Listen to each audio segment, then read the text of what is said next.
Siria está aquí, a 8 horas de avión de España.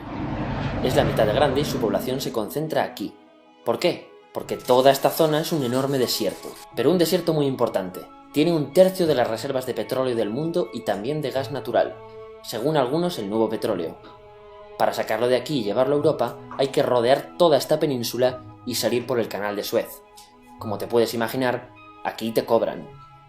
Pero hay otra manera más fácil, la línea recta. El que controle estas tuberías las puede abrir y cerrar, como un grifo. Si no pagas, no hay petróleo, ni gas. Esta región es la polla.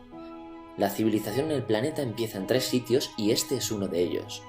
Mesopotamia, aquí. Sumer, que te sonará menos, pero es el puto inicio de todo. Aquí también. ¿Recuerdas la Torre de Babel de la Biblia?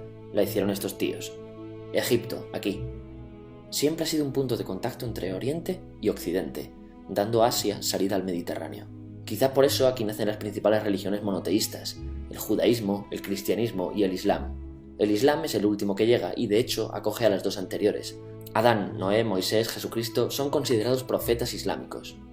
Bueno, al grano. Como la zona es la hostia, todos han querido controlarla y siempre ha estado dentro de algún imperio. Persas, griegos, los romanos. El imperio romano termina partiéndose en 2, y finalmente solo sobrevive esto. Ahora es cuando la última religión monoteísta, el Islam, construye su propio imperio. ¿Te acuerdas de las cruzadas? Bueno, pues son los europeos cristianos intentando recuperar esta zona de la que estamos hablando. Los últimos en llegar son los turcos, que ojo, no vienen de Turquía, sino de a tomar por culo en Asia, junto con Gengis Khan. Lo conquistan todo y fundan el Imperio Otomano. El Imperio Otomano se queda ahí hasta la Primera Guerra Mundial, 600 años. Cuando acaba la Primera Guerra Mundial, aparecen pequeños países donde antes estaba el Imperio Otomano, y por primera vez vemos a Siria en un mapa. Hasta ahora la habíamos dibujado para no perdernos. ¿Y quién se inventa esos países? Lo que te voy a contar es alto secreto. Bueno, lo era en 1916. Este súper secreto se llama Acuerdo de Sykes-Picot. Los franceses y los ingleses no podían derrotar solos al Imperio Otomano. Solo podían si les apoyaba la gente que vivía dentro, en su mayoría árabes. ¿Cómo se los ganaron? Pues les prometieron la Gran Arabia, un país solo para ellos. El único problema es que era un timo. Antes de seguir, recuerda una cosa. Los árabes son un pueblo, pero no una religión.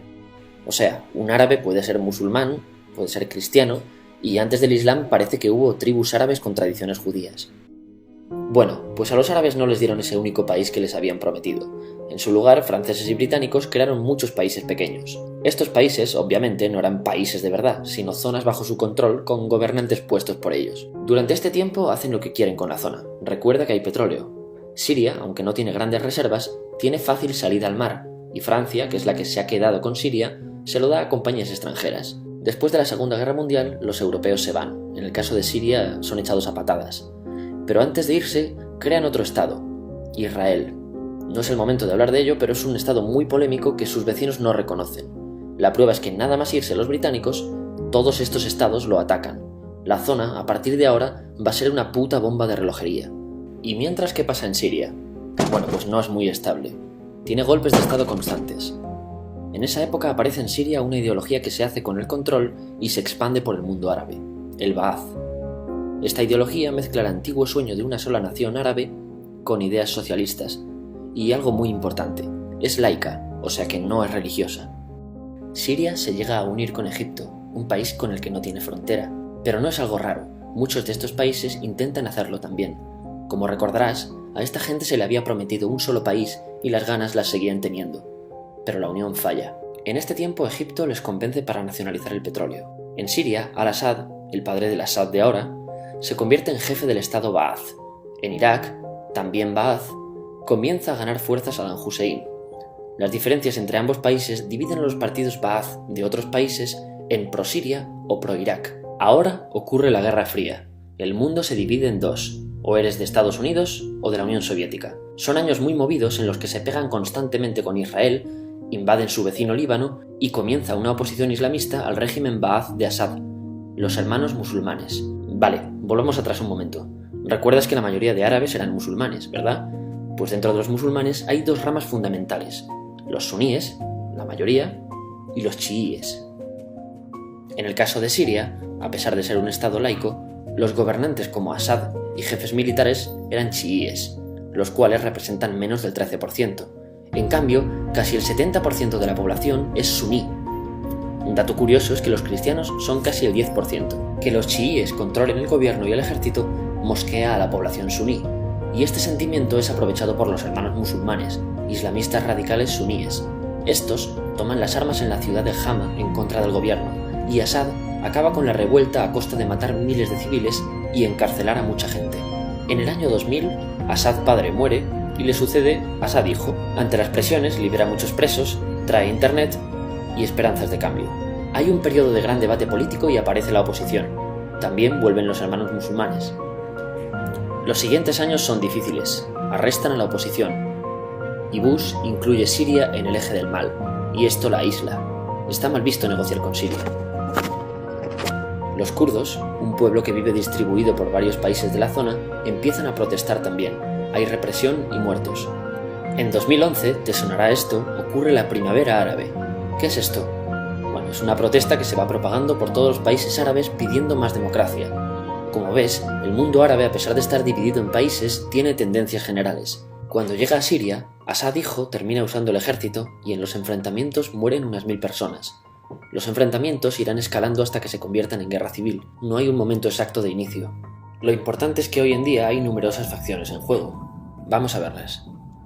Pero primero piensa en que todo está dividido entre chiíes, la minoría, y suníes, la mayoría. Chiíes y además laicos, o sea, no religiosos, son el gobierno de Al-Assad. Controla todo esto, que si recuerdas son básicamente las zonas chiíes del país. El gobierno de Assad está enfrentado al resto. También mayoritariamente laico, pero suní, es el Ejército Libre de Siria o FSA en inglés.